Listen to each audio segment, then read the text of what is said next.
بسم اللہ الرحمن الرحیم۔ قرآنی فیصلے، جلد دوم، باب اول۔ قرآن کریم میں تحریف کی نہایت خطرناک سازش، اختلاف قرأت، مرزا غلام احمد قادیانی کا دعویٰ محدثیت۔ طلوع اسلام کنونشن 1973 عیسوی کی مجلس استفسارات میں ایک سوال میرے پاس بھیجا گیا۔ سوال کا جواب تفصیل طلب تھا اور وقت کم، اس لیے اس کا جواب اس مجلس میں نہ دیا جا سکا، لیکن سوال کی اہمیت اس کے جواب کی متقاضی ہے۔ سوال یہ تھا، آج کل اخبارات میں تحریف قرآن کے متعلق کچھ بحث چل رہی ہے۔ اس میں ایک بات یہ بھی ہے جو کہی جا رہی ہے کہ مرزا غلام احمد صاحب نے قرآن کی ایک آیت میں اضافہ کر دیا تھا۔ اس کے جواب میں کہا گیا کہ وہ آیت حضرت ابن عباس کی قرأت میں اسی طرح ہے جس طرح مرزا صاحب نے لکھا ہے۔ سوال یہ کہ حضرت ابن عباس کی قرأت سے کیا مراد ہے، ذرا تفصیل سے سمجھائیے۔ بات توجہ سے سمجھنے کی ہے۔ ہمارے ہاں عام طور پر قرأت سے مراد قرآن کریم کے پڑھنے کا انداز ہوتا ہے، چنانچہ قاری سے کہتے ہیں جو ایک خاص انداز سے قرآن پڑھے، لیکن اسلام میں قرأت کا مفہوم اس سے بالکل الگ ہے۔ قرآن مجید کے متعلق شکوک و شبہات پیدا کرنے کے لیے جس قدر سازشیں ہوئی ہیں، ان میں اختلاف قرأت ایک اہم کڑی ہے۔ اسلام کی صداقت، افضلیت اور اکمالیت کا مدار ختم نبوت پر ہے، اور ختم نبوت کا عملی مفہوم یہ ہے کہ وتمت كلمة ربك صدقا وعدلا لا مبدل لكلماته 6/116، یعنی قرآن مجید مکمل بھی ہے اور غیر متبدل بھی۔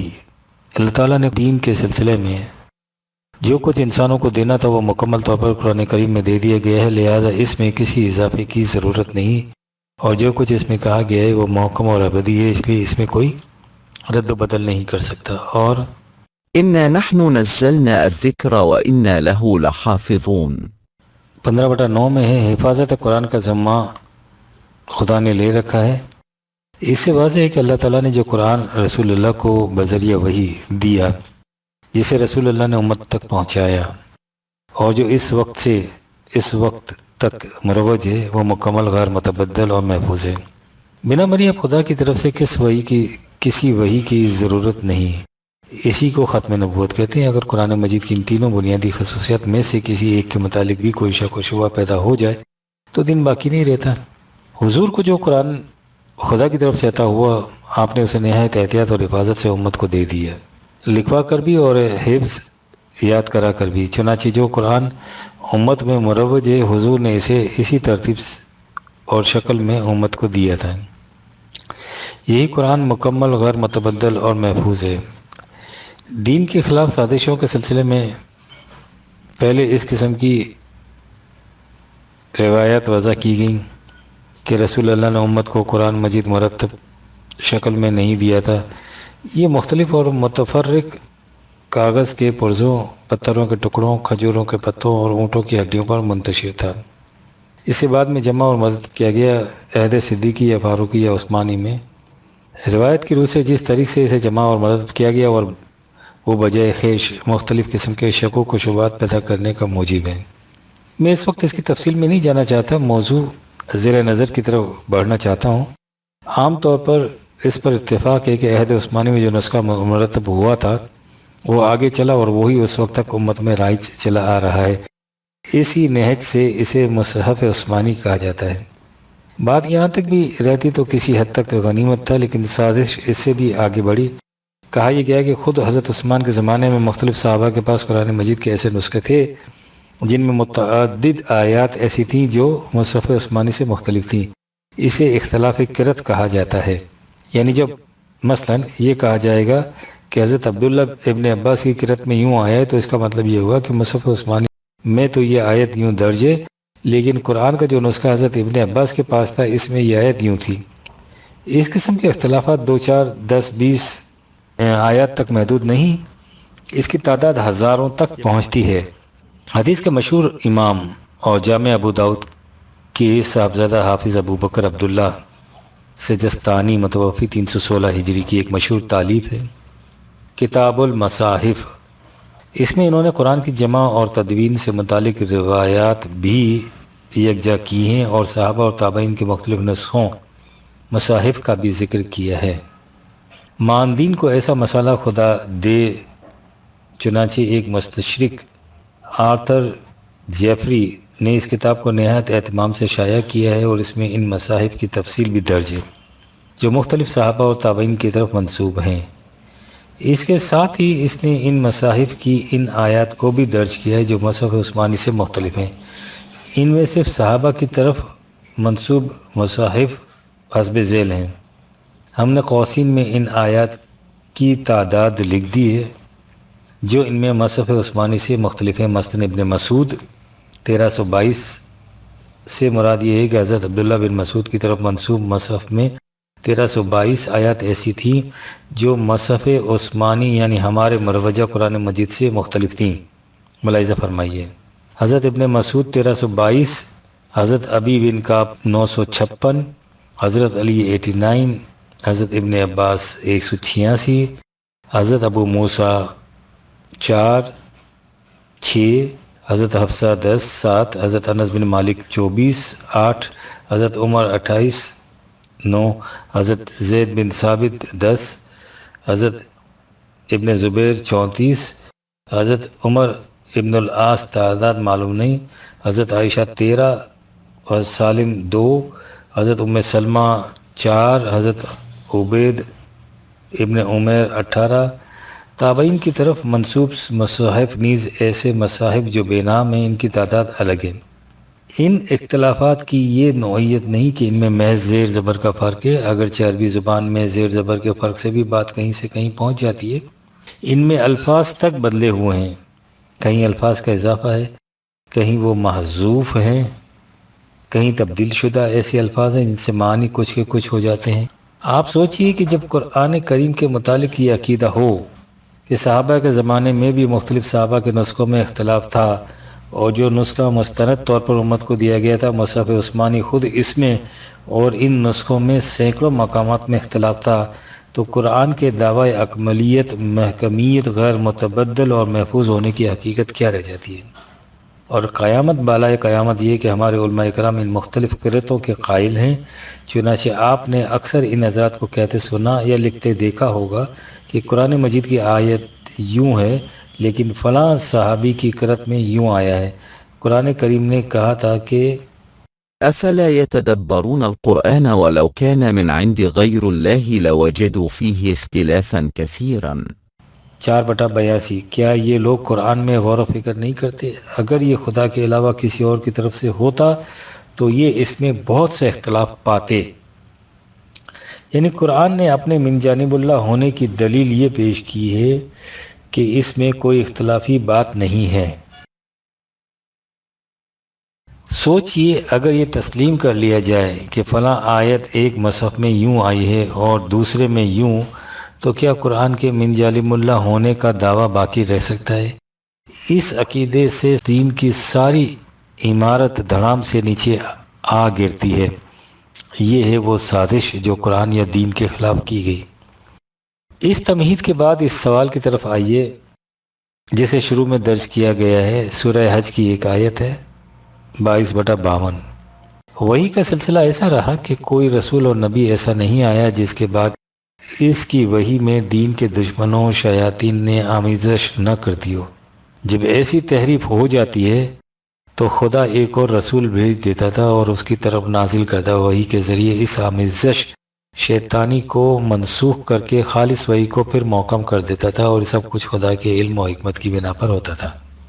مرزا غلام احمد نے اپنی کتاب براہین احمدیہ میں، جو غالباً ان کی سب سے پہلی تصنیف ہے، کہا کہ انہوں نے رسالت یا نبوت کا دعویٰ نہیں کیا، انہوں نے محدث ہونے کا دعویٰ کیا ہے، اور اس کی سند میں کہا ہے کہ محدثین کا ذکر خود قرآن مجید میں موجود ہے۔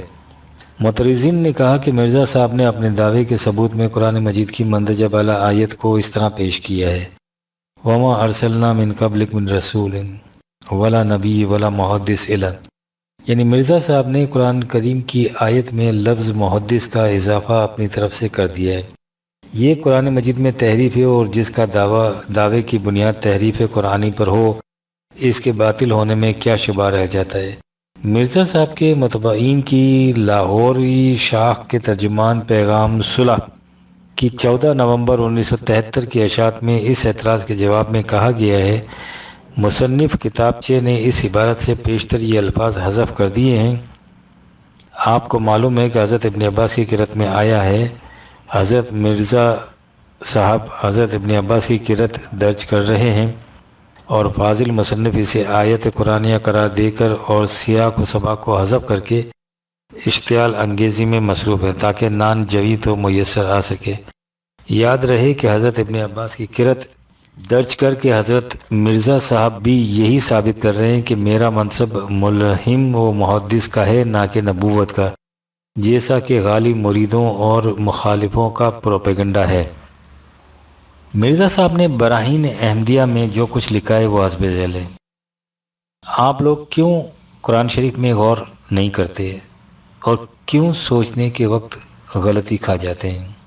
کہ آپ صاحبوں کو خبر نہیں کہ صحیحین سے ثابت ہے کہ حضرت صلی اللہ علیہ وسلم اس امت کے لیے بشارت دے چکے ہیں کہ اس امت میں بھی پہلی امتوں کی طرح محدث پیدا ہوں گے، اور محدث وہ لوگ ہوں گے جن سے مکالمات و مخاطبات الہیہ ہوتے ہیں۔ اور آپ کو معلوم ہے کہ ابن عباس کی قرأت میں آیا ہے، وما أرسلنا من قبلك من رسول ولا نبي ولا محدث إلا إذا تمنى ألقى الشيطان في أمنيته فينسخ الله ما يلقي الشيطان ثم يحكم الله آياته۔ بس اس آیت کی روح سے بھی جس کو بخاری نے بھی لکھا ہے، محدث کا الہام یقینی اور قطعی ثابت ہوتا ہے جس میں دخل شیطان کا قائم نہیں رہ سکتا۔ آپ ان الفاظ کو غور سے پڑھیے۔ مرزا صاحب پہلے کہتے ہیں کہ ابن عباس کی قرأت میں آیا ہے، اور اس کے بعد لکھتے ہیں اس آیت کی روح سے جسے بخاری نے بھی لکھا ہے، محدث کا الہام یقینی اور قطعی ثابت ہوتا ہے۔ بالفاظ دیگر وہ قرأت حضرت ابن عباس کی آیت کو آیت کہہ کر پکارتے ہیں جس کے معنی لا محالہ آیت قرآنی ہیں، اور اس آیت کو اپنے اس دعوے کے ثبوت میں پیش کرتے ہیں۔ محدث کا الہام قطعی اور یقینی ہوتا ہے۔ واضح رہے کہ لفظ محدث سارے قرآن میں کہیں نہیں آیا۔ اس ضمن میں ہم احمدی حضرات سے حسب ذیل سوالات متعین طور پر پوچھنا چاہتے ہیں۔ کیا ان کے عقیدے کی روح سے اللہ تعالیٰ نے جو آیت بذریعہ وحی رسول اللہ پر نازل کی تھی وہ اسی طرح تھی جس طرح ہمارے مروجہ قرآنی نسخوں میں درج ہے، یا اس طرح جیسے قرأت حضرت ابن عباس نے بتائی جاتی ہے لفظ محدث کے اضافے کے ساتھ؟ اگر وہ آیت اس طرح تھی جس طرح مروجہ قرآنی نسخوں میں درج ہے لفظ محدث کے بغیر، تو جس آیت میں لفظ محدث کا اضافہ ہو آپ اسے کیا قرار دیں گے؟ کیا آپ اسے قرآن میں تحریف قرار دیں گے یا نہیں؟ کیونکہ اضافہ بھی تو تحریف ہوتا ہے۔ اگر آپ اسے قرآن میں تحریف قرار دیں گے تو جو شخص اپنے کسی دعوے کی تائید میں اس قسم کی محرف آیت کو پیش کرے اس کے متعلق آپ کیا کہیں گے؟ اور اگر آپ کہیں کہ آپ دونوں آیتوں کو منزل من اللہ مانتے ہیں تو پھر قرآن کریم کے اس دعوے کے متعلق آپ کیا کہیں گے کہ اس کے من جانب اللہ ہونے کی دلیل یہ ہے کہ اس میں کوئی اختلاف نہیں ہے؟ آپ دنیا کے سامنے منزل من اللہ قرآن شریف کو پیش کرتے ہیں، وہی جو مسلمانوں میں مروج ہے یا دیگر قرأتوں والا۔ اگر وہی پیش کرتے ہیں تو دوسری قرأتوں والے مصاحف کی آپ کے نزدیک کیا حیثیت ہے؟ ہم احمدی حضرات سے گزارش کریں گے، خواہ وہ قادیانی ہوں یا لاہوری، کہ وہ ان سوالات کے دو ٹوک اور متعین جواب مرحمت فرمائیں۔ اس قسم کا جواب کہ اس باب میں جو عقیدہ جمہور مسلمانوں کا ہے وہی ہمارا عقیدہ ہے، قابل تسلیم نہیں ہوگا۔ بات آپ کے مقتدا نے کی ہے، اس لیے اس کا جواب آپ کے ذمہ ہے۔ آپ اپنا متعین جواب لکھیے، خواہ وہ جمہور مسلمانوں کے مطابق ہو یا اس کے خلاف۔ آپ کا جواب موصول ہونے پر بات آگے چل سکے گی۔ 25 جنوری 1974۔ اس کے بعد میں احمدی حضرات کی لاہوری شاہ کے ترجمان پیغام صلح بابت 23 جنوری 1974 نے مقالہ افتتاحیہ سپرد کلام فرمایا ہے۔ اس میں جو کچھ کہا گیا ہے اسے دیکھ کر ہمیں افسوس ہوا کہ اگر ان حضرات کا مبلغ علم اتنا ہی ہے تو پھر اس مذہب کا خدا حافظ جس کے یہ مبلغ ہیں، اور اگر انہوں نے ایسا کچھ دیدہ دانستہ محض مرزا صاحب کی مدافعت کے لیے لکھا ہے تو یہ صورت حالات اس سے بھی زیادہ تعصف انگیز ہے۔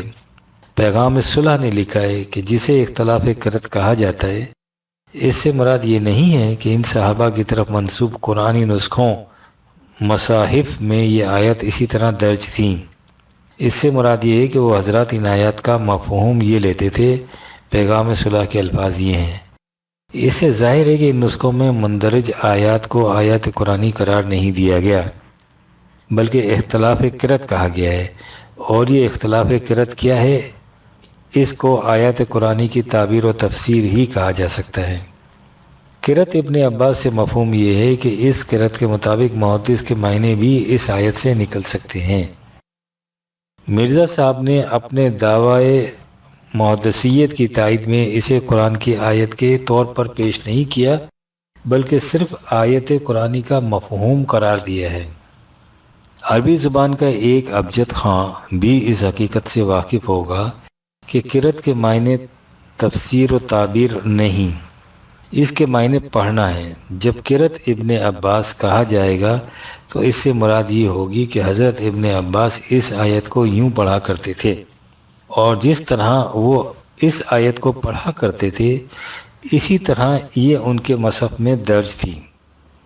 حضرت ابن عباس کی تفسیری روایات الگ ہیں اور ان کی طرف منسوب کردہ مصحف قرآنی نسخہ الگ۔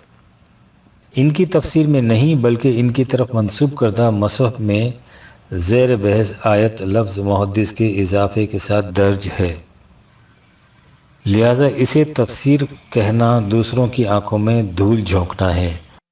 قرأت کا لفظ قرآن کریم میں بصیغہ فعل اور کتب احادیث میں پڑھنے کے معنوں میں آیا ہے۔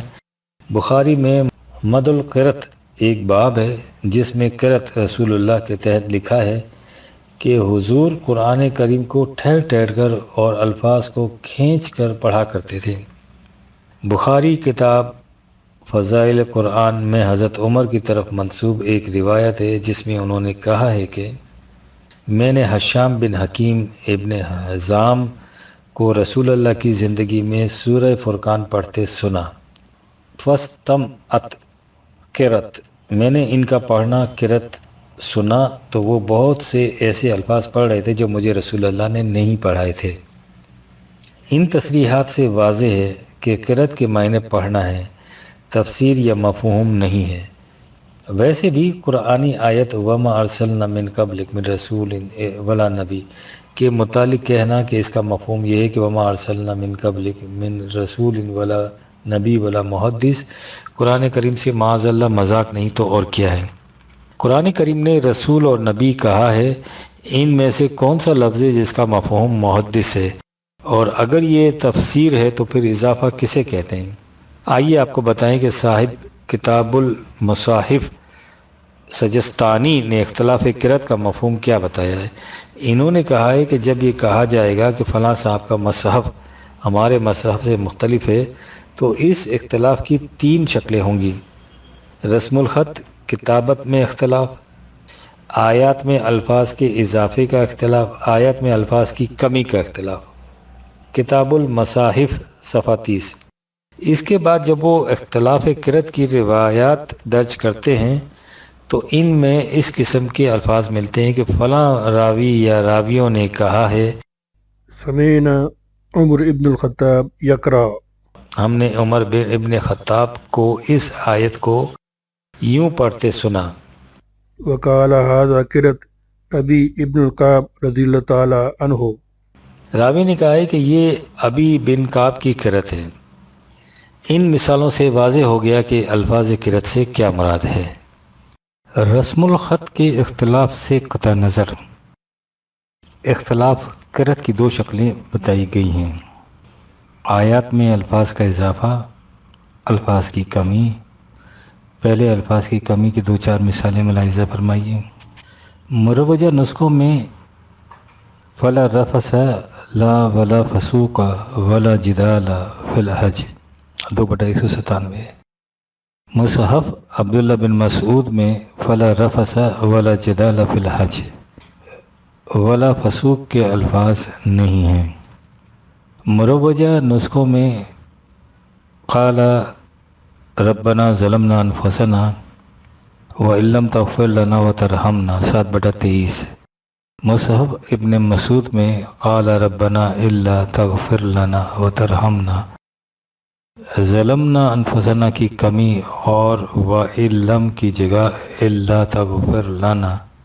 مروجہ نسخوں میں وَمِنَ الشَّيْطَانِ مِن يَغُوصُونَ لَهُ وَيَعْمَلُونَ عَمَلًا دون ذالک وَكُنَا لَهُمْ حَافِظِينَ 21/82۔ مصحف ابن مسعود میں وَمِنَ الشَّيَاطِينِ مَن يَغُوصُ لَهُ وَيَعْمَلُ وَكُنَا لَهُمْ حَافِظِينَ۔ الفاظ میں کمی اور اختلاف دونوں۔ آیات میں الفاظ کے اضافے کے متعلق تو آپ کہہ سکتے ہیں کہ یہ تفسیر یا توضیح مطلب کے لیے لکھ دیے گئے ہیں، لیکن جن آیات میں الفاظ کو حذف کر دیا گیا ہے ان کے متعلق کیا کہیں گے؟ یہ مثلا اس اختلاف کے متعلق کہ مروجہ قرآن مجید میں ہے وَسَخَّرَ لَكُمُ اللَّيْلَ وَالنَّهَارَ وَالشَّمْسَ وَالْقَمَرَ وَالنُّجُومُ مُسَخَّرَاتٍ بِأَمْرِهِ 16/12، اور مصحف ابن مسعود میں ہے وَسَخَّرَ لَكُمُ اللَّيْلَ وَالنَّهَارَ وَالشَّمْسَ وَالْقَمَرَ وَالرِّيحَ بِأَمْرِهِ۔ کیا الریاح ہوائیں النجوم ستارے کی تفسیر قرار پا سکتی ہیں؟ کمی کے متعلق اتنا اور سن لیجئے کہ مصحف حضرت عبداللہ ابن مسعود میں قرآن کریم کی 3 صورتیں سورۃ الفاتحہ، سورۃ الفلق اور سورۃ الناس تھیں ہی نہیں۔ روایات میں ہے کہ وہ فرماتے تھے کہ یہ صورتیں قرآن کا حصہ ہیں ہی نہیں۔ اور فرمایا آپ نے کہ اختلاف قرأت کا کیا مفہوم ہے؟ جہاں تک اضافے کا تعلق ہے ہم اس کے لیے ایک مثال ہی کافی سمجھتے ہیں۔ مرد اور عورت کے جنسی تعلقات کے سلسلے میں قرآن کریم سورہ نساء میں ان رشتوں کی تفصیل دینے کے بعد جن سے نکاح حرام ہے کہا گیا ہے وأحل لكم ما وراء ذلكم أن تبتغوا بأموالكم محصنين غير مسافحين فما استمتعتم به منهن فآتوهن أجورهن فريضة 4/24، اور جو اس کے سوا ہے وہ تمہارے لیے حلال ہیں، اس طرح کہ تم ان کو اپنے مالوں کے ساتھ چاہو نکاح میں لا کر نہ کہ شہوت رانی کرتے ہوئے، سو تم ان میں سے جس کے ساتھ نفع اٹھانا چاہو تو انہیں ان کے مقرر کردہ مہر دے دو۔ ترجمہ مولانا محمد علی لاہوری۔ سنیوں کے ہاں اس معاہدے کا نام نکاح ہے جو مہر ادا کر کے دائمی طور پر کیا جاتا ہے اور جو موت یا طلاق سے فسخ ہو سکتا ہے۔ اس کے برعکس شیعہ حضرات متع کے قائل ہیں جس میں ایک مرد اور ایک عورت ایک مدت معینہ کے لیے مباشرت کا معاملہ طے کر لیتے ہیں اور اس کے لیے اس عورت کو جنسی تعلق کا معاوضہ دے دیا جاتا ہے۔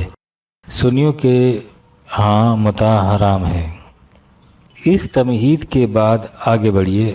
حضرت عبداللہ ابن عباس سنیوں کے جلیل القدر صحابی ہیں۔ ان کی قرأت مصحف میں مندرجہ بالا آیت یوں آئی ہے وَمَسْتَمْتَعْتُمْ بِهِ مِنْهُنَّ إِلَىٰ أَجَلٍ مُّسَمًّى، تم ان سے ایک مدت معینہ کے لیے فائدہ اٹھاؤ۔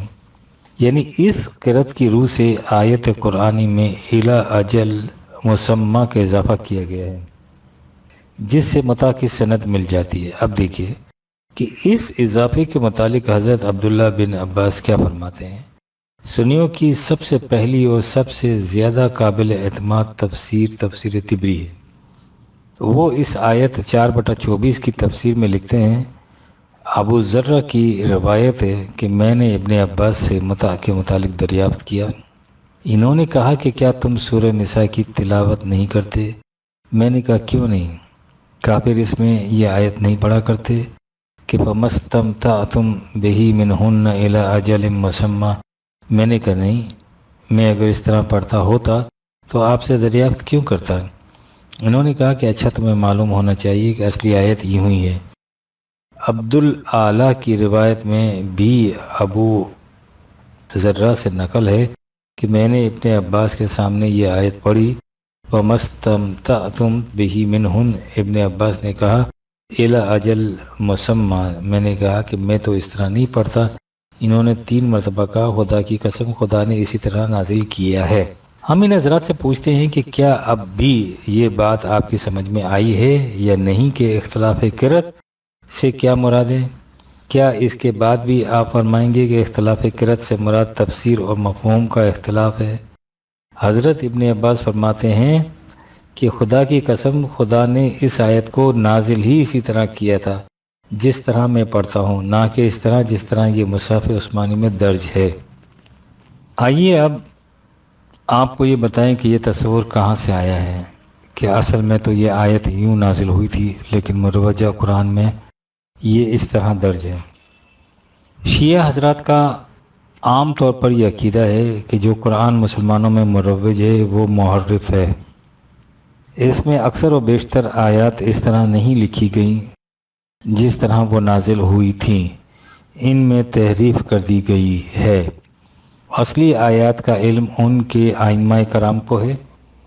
الکافی شیعہ حضرات کی سب سے زیادہ قابل اعتماد احادیث کی کتاب ہے، یہی ان کے مسلک کا عروۃ الوثقی ہے۔ اس میں متعدد آیات کے متعلق لکھا ہے کہ یہ آیت دراصل یوں نازل ہوئی تھی لیکن مروجہ قرآن میں اس طرح درج ہے۔ ایک مثالیں ملاحظہ فرمائی۔ عن جابر عن ابن عبد عليه السلام قال قلت لا لمس أمر المؤمنون قال لا سما وذا انزل في تابي وإذ أخذ ربك من بني آدم من ظهورهم ذريتهم وأشهدهم على أنفسهم ألست بربكم وأن محمدا رسولي وأن علي أمر المؤمن۔ یہ 7/172۔ جابر نے امام جعفر صادق علیہ السلام سے پوچھا کہ حضرت علی کا نام امیر المومنین کیوں ہوا؟ فرمایا کتاب خدا میں یوں نازل ہوا ہے۔ پھر آپ نے یہ آیت پڑھی۔ کتاب الشافی ترجمہ الکافی جلد اول صفحہ 509۔ قرآن کریم مروجہ نسخوں میں اس آیت 7/172 میں وَإِن محمد الرسول اللہ وَإِن علی امیر المومنین کے الفاظ نہیں، لیکن الکافی میں ہے کہ یہ آیت دراصل اس طرح نازل ہوئی تھی جس میں الکافی میں درج ہے، یا مثلاً عن أبي بصر عن أبي عبد الله عليه السلام في قول تعالى ومن طاع الله ورسوله في ولا عليا وولة الأئمة من بعد فقد فاز فوزا عظيما۔ هكذا نزل۔ ابو بصیر سے مروی ہے کہ امام جعفر صادق علیہ السلام نے آیت من یطیع اللہ و رسولہ کے متعلق فرمایا، اس کے بعد آیت درجے کہ یہ آیت اس طرح نازل ہوئی تھی۔ کتاب الشافی۔ قرآن کریم کے مروجہ نسخوں میں آیت 33/71 میں یہ الفاظ نہیں فی ولایت علی و ولایت الائمہ من بعدی، لیکن الکافی کا بیان ہے کہ یہ آیت دراصل ان الفاظ کے ساتھ نازل ہوئی تھی لیکن مصحف عثمانی میں ان الفاظ کو حذف کر دیا گیا ہے۔ غرض یہ کہ الکافی میں متعدد آیات ایسی درج ہیں جو مروجہ قرآنی نسخوں سے مختلف ہیں اور جن کے متعلق کہا گیا ہے کہ ہکذا انزلتا، یہ اسی طرح نازل ہوئی تھیں۔ اسی کو وہ قرأت اہل بیت کہتے ہیں۔ شیعہ حضرات نے یہ کہا تو سنیوں نے یہ کہہ کر اس کی مخالفت کی کہ یہ روایت شیعہ حضرات کی ہیں جو ہمارے نزدیک وضعی ہیں، ہم ان کو سند تسلیم نہیں کرتے۔ لیکن اس کے بعد ہم دیکھتے ہیں کہ خود سنیوں کی کتب روایات میں بے شمار آیات ایسی آ گئیں جو مروجہ نسخہ قرآن مجید سے مختلف ہیں۔ انہیں اختلاف قرأت کہا جاتا ہے۔ ان کے متعلق وہ صحابہ جن کی طرف یہ روایات منسوب ہیں فرماتے ہیں، جیسا کہ ہم حضرات ابن عباس کے متعلق دیکھ چکے ہیں کہ یہ آیات دراصل نازل اسی طرح ہوئی تھیں، یعنی وہی بات جو شیعہ حضرات کی روایت میں تھی۔ اس کے بعد سنیوں کے پاس شیعہ حضرات کی مخالفت کے لیے کوئی دلیل نہ رہی اور شیعہ اور سنی دونوں کی کتب روایات کی روح سے یہ ثابت ہو گیا کہ موجودہ قرآن مجید معاذ اللہ محرف ہے۔ لیکن سنی حضرات ہیں کہ 1000 برس سے شیعہ حضرات سے جھگڑتے چلے آ رہے ہیں کہ آپ لوگ قرآن کو محرف کہتے ہیں، حالانکہ قرآن غیر محرف غیر متبدل کتاب خداوندی ہے، اور اس کے ساتھ ہی اختلاف قرأت کی روایات کو بھی صحیح مانتے چلے آتے ہیں، اور اتنا نہیں سوچتے کہ ان روایت کو صحیح مان کر تحریف فی القرآن کا ثبوت آپ خود بہم پہنچا رہے ہیں۔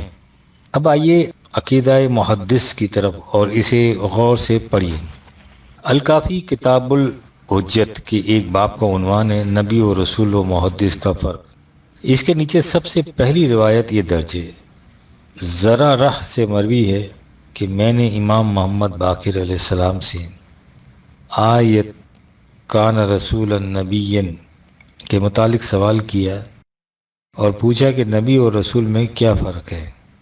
فرمایا نبی وہ ہے جو فرشتے کو خواب میں دیکھتا ہے، اس کی آواز سنتا ہے، لیکن ظاہر بظاہر حالت بیداری میں نہیں دیکھتا، اور رسول وہ ہے جو آواز بھی سنتا ہے اور خواب میں بھی دیکھتا ہے اور ظاہر میں بھی۔ میں نے پوچھا امام کی منزلت کیا ہے؟ فرمایا فرشتے کی آواز سنتا ہے مگر دیکھتا نہیں۔ پھر یہ آیت پڑھی وما ارسلنا من قبلک من رسول ولا نبی ولا محدث، کتاب الشافی۔ عربی الکافی میں ولا محدث کے نیچے حاشی میں لکھا ہے انما ہوا فی قرأت اہل البیت علیہ السلام جلد اول، قرأت اہل بیت میں اسی طرح آیا ہے۔ الکافی میں یہ بھی مذکور ہے کہ حضرت علی نے فرمایا تھا کہ میں اور میرے سلب میں 11 امام محدث ہیں، الشافی۔ آپ نے ملاحظہ فرمایا کہ محدث کے عقیدے کا سر چشمہ اوریجن کیا ہے اور قرأت کا مفہوم کیا ہے۔ لیکن یہ روایت شیعہ حضرات کی ہے جو سنیوں کے نزدیک سند قرار نہیں پا سکتی تھیں، اس لیے سنیوں کے ہاں یہی روایت قرأت ابن عباس کے لباس میں آ گئی۔ چنانچہ مصحف ابن عباس میں یہ آیت اسی طرح درج ہے، یعنی وما ارسلنا من قبلک ومن رسول ولا نبی ولا محدث 22/52، اور اس کو مرزا صاحب اپنے دعوی محدثیت کی تائید میں پیش فرماتے ہیں اور پیغام صلح اسے تفسیر قرار دے رہی ہے۔ حقیقت یہ ہے کہ قرآن کریم جس طرح خدا کی طرف سے حضور پر نازل ہوا، حضور نے اسے محفوظ و مرتب شکل میں امت کو دے دیا۔ یہ مصحف حضور کی زندگی میں لکھا ہوا مرتب شکل میں بھی موجود تھا اور ہزاروں لاکھوں حفاظ کے سینے میں بھی محصور۔ قرآن کریم کا یہی نسخہ صحابہ کرام کے پاس تھا۔ اس کی نقول عہد خلافت راشدہ میں مختلف ممالک میں بھیجی گئی۔ یہی قرآن امت کے پاس محفوظ شکل میں چلا آ رہا ہے۔ کسی کے پاس نہ کوئی اور نسخہ تھا اور نہ کوئی اس بات کا مدعی یا قائل کہ اس کے پاس کچھ آیت ایسی ہیں جو مروجہ قرآن میں اور طرح درج ہیں۔ اس قسم کی تمام روایت جن میں کہا گیا ہے کہ حضور قرآن کو غیر مرتب شکل میں چھوڑ گئے تھے، اسے بعد میں صحابہ نے مرتب کیا۔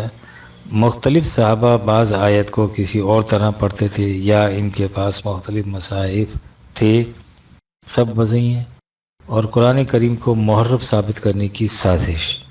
ہمارے علماء ان وضعی روایت کو صحیح مانتے ہیں کہ انہیں اسلاف کی تقلید میں ایسا کرنا پڑتا ہے، لیکن آپ غور کیجئے کہ ایک صاحب مرزا غلام احمد صاحب نبی رسول یا کم از کم معمور من اللہ مجدد محدث ہونے کا دعویٰ کرتے ہیں اور ایک ایسی روایت کو اپنے دعوے کی تائید میں پیش کرتے ہیں جو بالبداہت وضعی ہے۔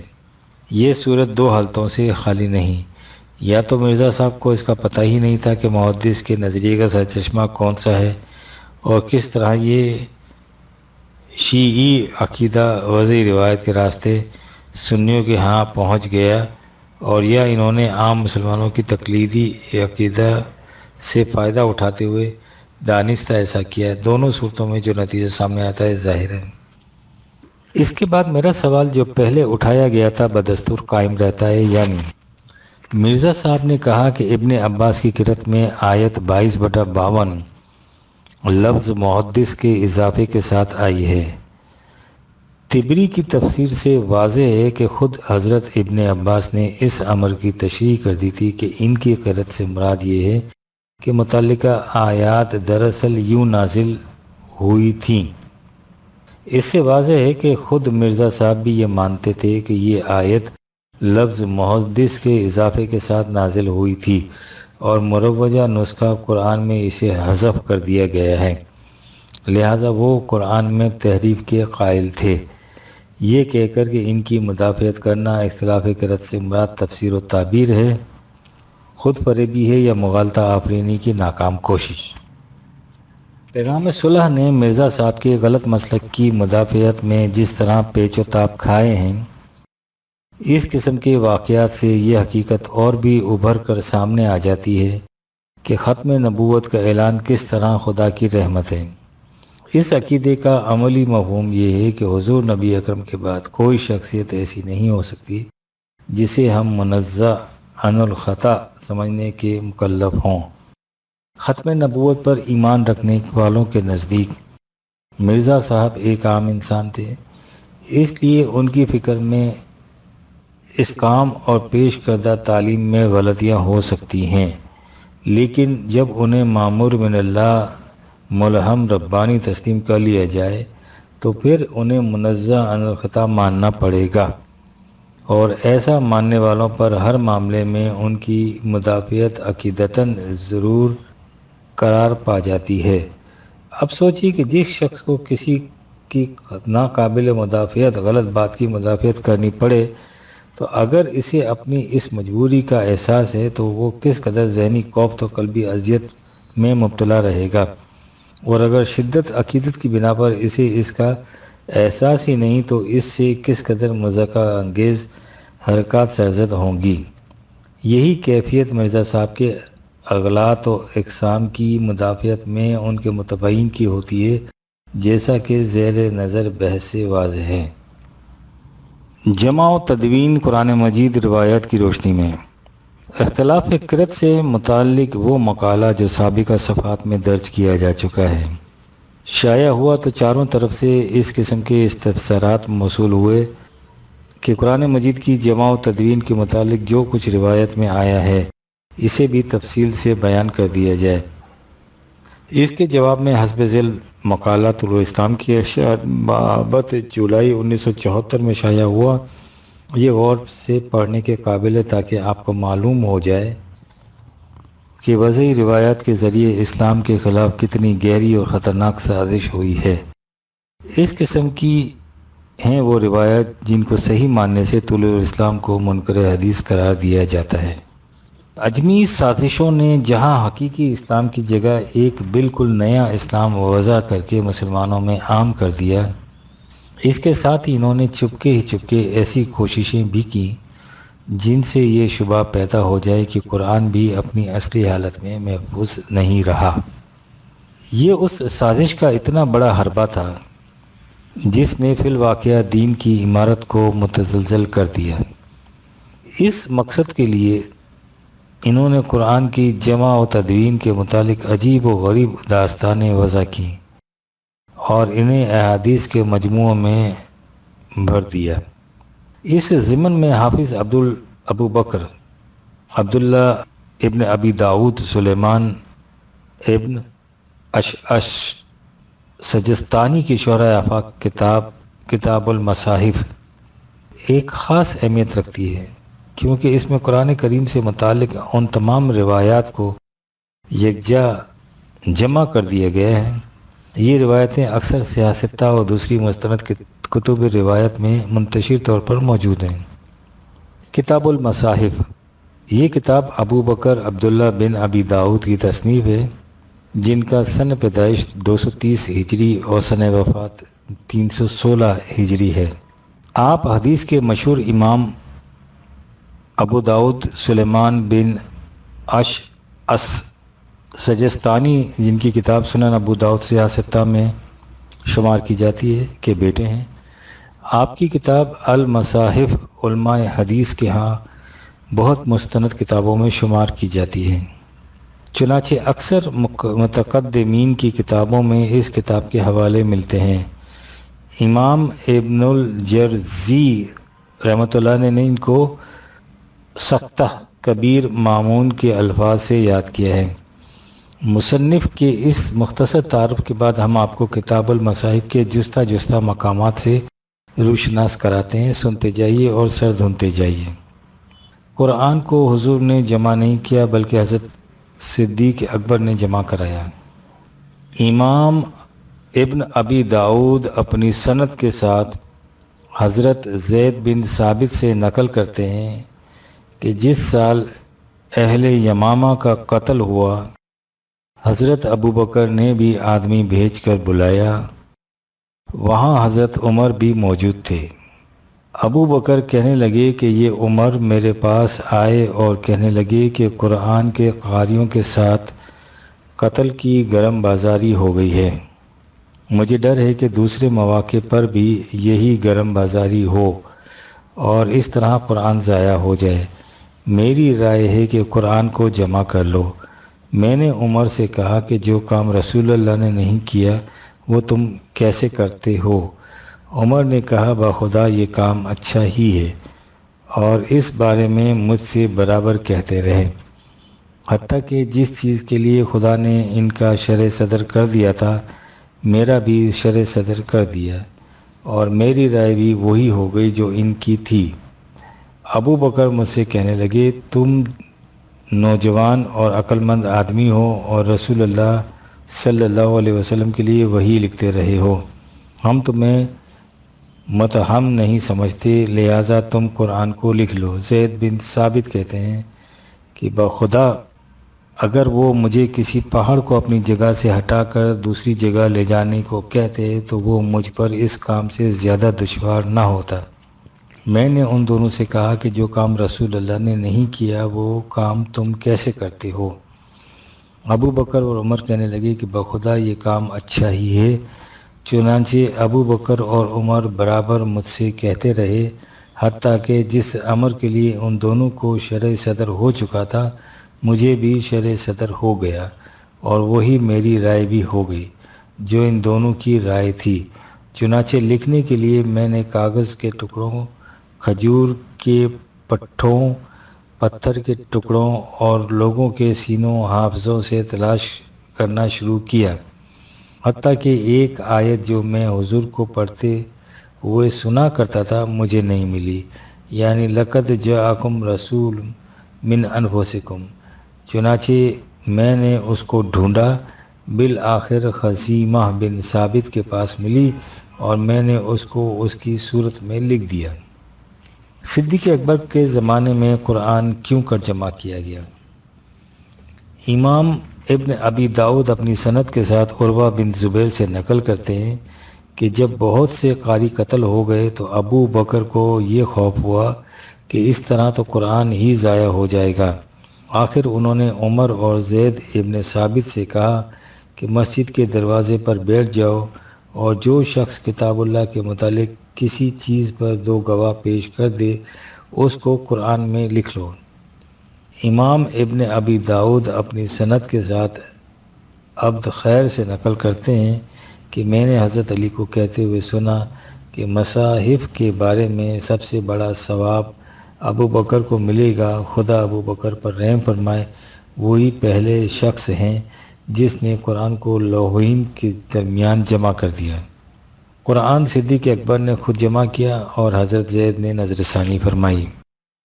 امام ابن ابی داؤد اپنی سند کے ساتھ سالم اور خارجہ سے نقل کرتے ہیں کہ ابو بکر صدیق نے قرآن کو کاغذات میں جمع کی تو کر لیا تھا، لیکن زید بن ثابت سے درخواست کی تھی کہ ان کو ایک نظر دیکھ لیں. زید بن ثابت نے اس سے انکار کر دیا، حتیٰ کہ انہوں نے عمر سے مدد چاہی کہ وہ زید بن ثابت کو راضی کرا دیں. چنانچہ عمر نے انہیں راضی کرا دیا اور نظر ثانی کر دی. یہ کتابیں ابو بکر کی وفات تک ان کے پاس رہیں، پھر عمر کی وفات تک ان کے پاس رہیں، پھر حضرت حفصہ اہلیہ رسول اللہ صلی اللہ علیہ وسلم کے پاس رہیں. حضرت عثمان نے انہیں منگایا تو حفصہ نے ان کو دینے سے انکار کر دیا، حتیٰ کہ عثمان سے عہد لیا کہ وہ انہیں واپس کر دیں گے اور اس شرط کے ساتھ بھیج دیں. چنانچہ عثمان نے ان کو مصحفوں میں لکھ کر حفصہ کو وہ کتابیں واپس کر دیں. اور وہ ان کے پاس رہیں حتیٰ کہ مردان نے اپنے زمانے میں انہیں لے کر جلا دیا۔ آپ دیکھ رہے ہیں کہ ایسے اہم واقعے کے متعلق ایک بیان دوسرے بیان سے کس طرح ٹکراتا جا رہا ہے، لیکن بائیں ہما یہاں تک یہ کہا گیا کہ قرآن رسول اللہ نے مرتب کر کے نہیں دیا تھا بلکہ حضرت ابوبکر صدیق کے عہد میں مرتب ہوا تھا۔ اب ایک قدم اور آگے بڑھیے۔